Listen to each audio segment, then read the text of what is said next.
This is the Biz News Podcast, one-on-one conversations with experts in business and personal development.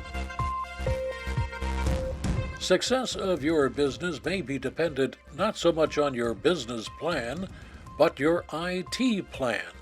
That's according to serial entrepreneur John Farhat, who owns a number of businesses, the most prominent of which is the privately held IT consulting firm Farhat Services Company of Columbus, which he calls basically a strategy company.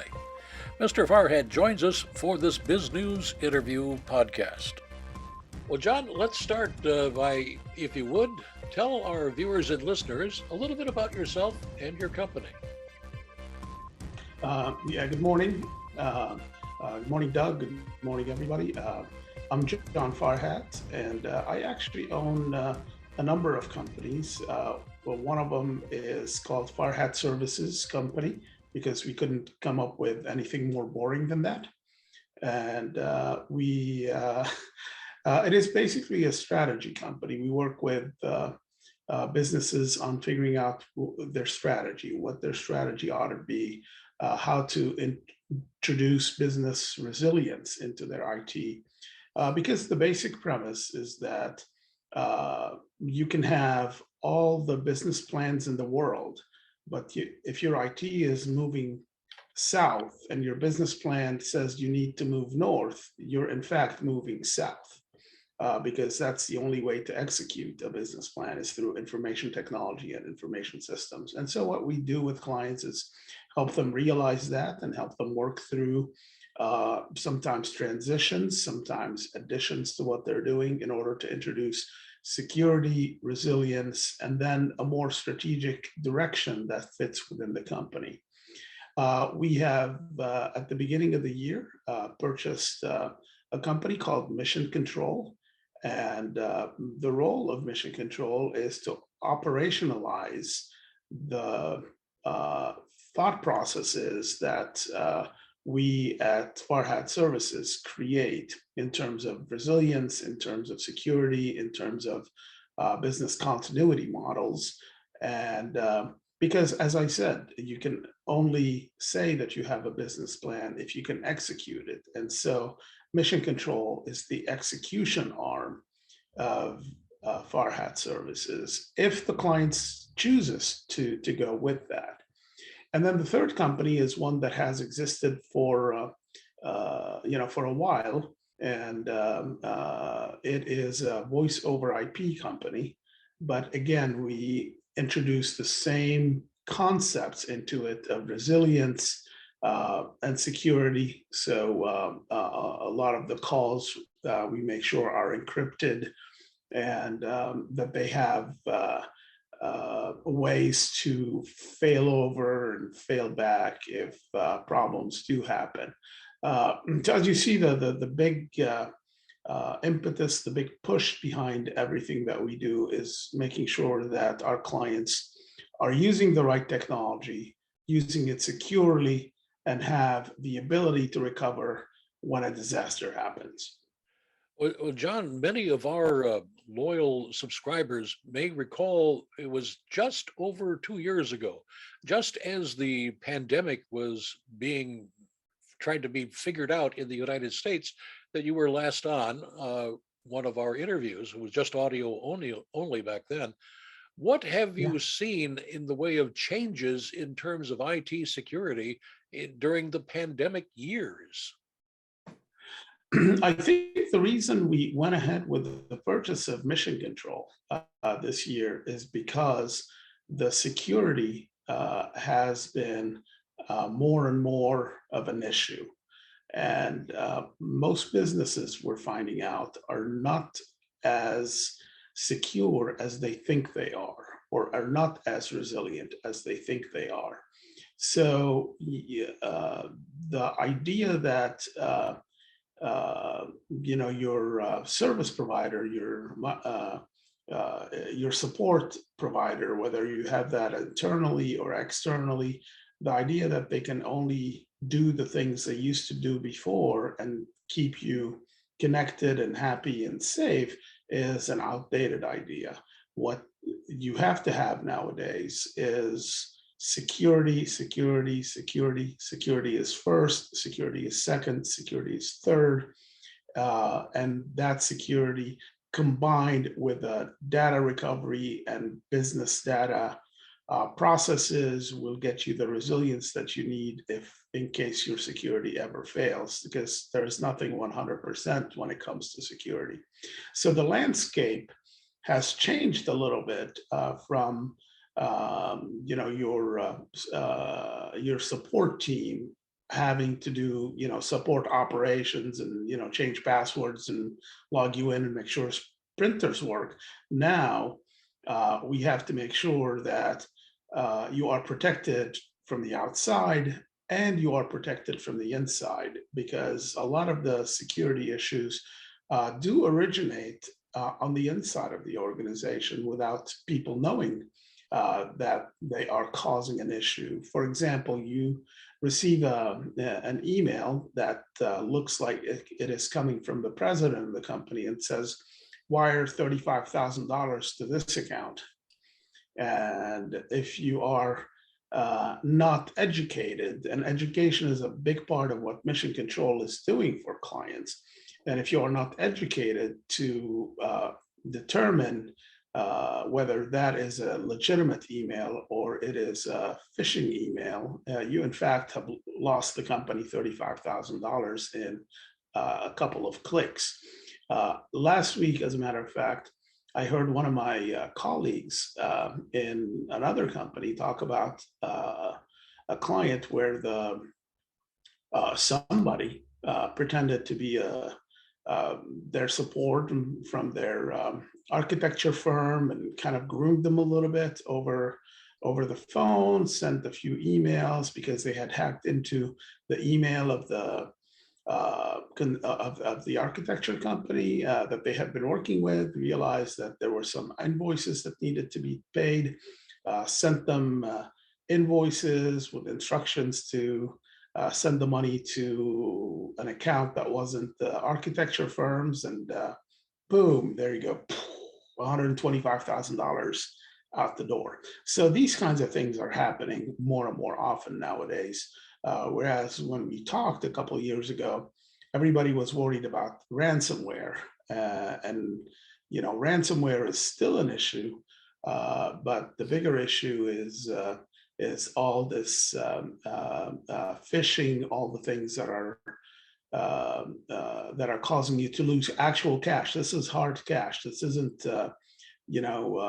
fuzzy numbers like hours of lost productivity or anything like that. This is true hard cash that these guys are going after now. We here at Bizgnus would certainly endorse that, because every week we get 2 or 3, maybe half a dozen emails from people saying, here's an invoice to pay, here's another invoice to pay, and we're, interestingly, they're usually for stuff that protects PCs, and we're entirely Macintosh based here, so that's a clue. But I can imagine if we're getting that many, that other large companies must be getting. Yeah, good morning. Good morning, Doug. Good morning, everybody. I'm John Farhat, and I actually own a number of companies. Well, one of them is called Farhat Services Company, because we couldn't come up with anything more boring than that. And it is basically a strategy company. We work with businesses on figuring out their strategy, what their strategy ought to be, how to introduce business resilience into their IT. Because the basic premise is that you can have all the business plans in the world, but if your IT is moving south and your business plan says you need to move north, you're in fact moving south. Because that's the only way to execute a business plan is through information technology and information systems. And so what we do with clients is help them realize that and help them work through sometimes transitions, sometimes additions to what they're doing in order to introduce security, resilience, and then a more strategic direction that fits within the company. We have, at the beginning of the year, purchased a company called Mission Control. And the role of Mission Control is to operationalize the thought processes that we at Farhat Services create in terms of resilience, in terms of security, in terms of business continuity models. And because, as I said, you can only say that you have a business plan if you can execute it. And so Mission Control is the execution arm of Farhat Services if the client chooses to go with that. And then the third company is one that has existed for for a while, and it is a voice over IP company. But again, we introduced the same concepts into it of resilience and security. So a lot of the calls we make sure are encrypted, and that they have ways to fail over and fail back if problems do happen. So as you see, the big impetus, the big push behind everything that we do is making sure that our clients are using the right technology, using it securely, and have the ability to recover when a disaster happens. We're inundated with these things, which look exactly like they're supposed to look like. And we send them off to phishing at PayPal or this at Norton or whatever it might be. They're where they supposedly receive all of these things. The question is, does that do any good? It does. It does. But you have to subscribe to some services that will mark these things as potentially phishing emails, and that's some of the things that you will see as you subscribe to these services. Is at least when they mark it as a potential phishing email, it should jot your, it should make you think twice and go, oh wait, maybe I should call the president of the company, double check that he's asking me to send that $30,000 somewhere. The reality of it is these things are getting more and more sophisticated because there are lots and lots of back doors that are open, and they're getting sophisticated in the sense that people will log into an account, they will monitor the account, and and they will see the kind of activity that goes through the account, and then they will pretend to be part of that account, and that's when they do the closing on that on that theft. So technically it looks very, very familiar because it is. They have been watching. They may watch for a week or two, and $35,000 for 2 weeks worth of work is darn good money, and so they're not going to stop anytime soon. What will stop them other than everybody hiring companies such as yours to beef up the castle doors, so to speak? So we don't pretend like we can stop them. We tell our clients that we're going to do the most possible to avoid a potential problem. But the reality of it is, at the moment, there is no way to stop them. At best, we may be half a step behind where they are. And if we're only half a step behind, then we're good. Because if you think about it, we have to know what they're doing in order to be able to remedy against it. And so therefore, they're always going to be half a step ahead. I mean, there are laws, but again, you got to catch these guys, and they're not all on U.S. soil. Some of them are here, some of them are in foreign countries, some of them are, I guess, when we live on the moon, some of them will be on the moon. But there's always going to be people who are trying to steal your money, just like people have done for thousands and thousands of years, and now they can do it with a computer a little easier than they can just walking down the street and trying to steal your wallet. The pickpockets of medieval London probably would look with great envy upon what can be done today. Absolutely, absolutely. And uh, and if I were on that side of things, I would form a company of bad people, and we would all do our research, and we would combine our monies together, and we would, we would go on these bigger and bigger heists because uh, with the state of IT nowadays, it is possible to make that kind of money. Is this something that we as citizens need to worry about in terms of protecting our government in a way? Because our government is us. I think the government itself is probably as sophisticated as anybody in terms of providing security to their systems. But again, you hear that they get hacked every once in a while. So, and that's why when you said to prevent, I kind of shrugged a little bit. Even the guys with billions of dollars to spend cannot prevent. They can only do the best possible to avoid. Well, that is certainly a kind of discouraging news. Do you see anything improving on the horizon? Anything out there that will say, "Oh, well, this might get better one of these days"? I think education is going to help.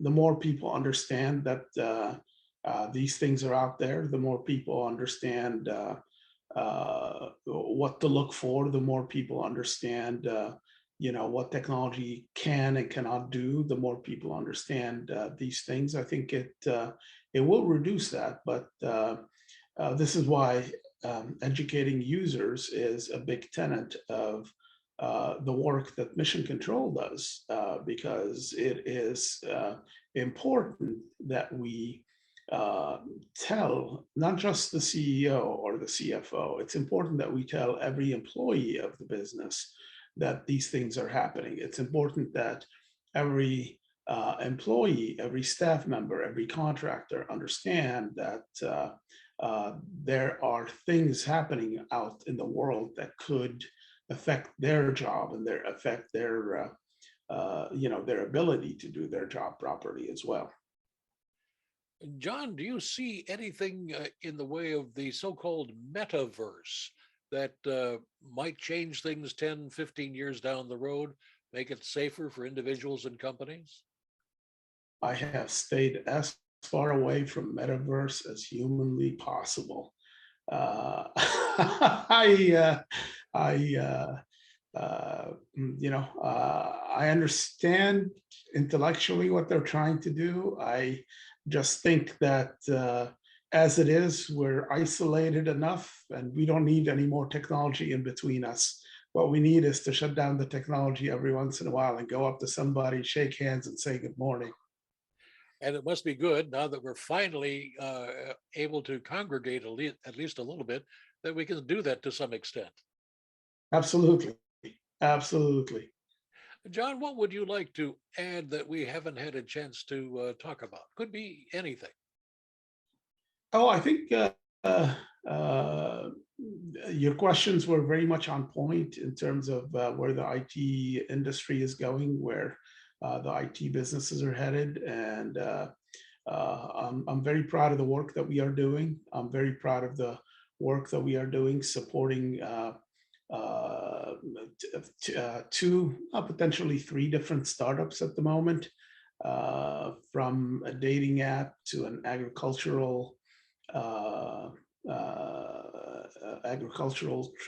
uh, hedge fund to potentially a new social media.